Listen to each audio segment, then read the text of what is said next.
70. yıllardan beri kavun yetiştiremiz. Yine bir yıl 5 hektar yerge dehqonchilik qildik, kavun ektik. Xorazmda eng yaxshi, mazalı pişirin başka vilayetlarda yetişmeydigan gurvak, asosan gurvak navini yetiştiremiz. Mana shuni ekkanmiz, ko'kcha ekkanmiz, suyunchi qovun ekdik. Zergulabı asosiy eksport bop, zergulabı qovun ekkanmiz. 10-12 xil navini yetiştirdik. Quruqchilik gullaridan, markazlaridan borib olib keldik, Toshkentdan olib kelib ekdik.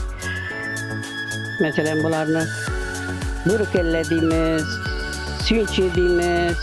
Mana hozir dalamizda 6 xil nav bor. Shuni yetishtirdik bu yil. Xudo xolasa mana yaxshi bo'lib yetishdi, mazali, shirin. Mana bu yil ham Xudo xolasa eksport qilish niyatlarimiz bor. Buning uchun dalamizda hosilimiz bor, mo'l. Xudo xolasa eksportlarni bajaramiz.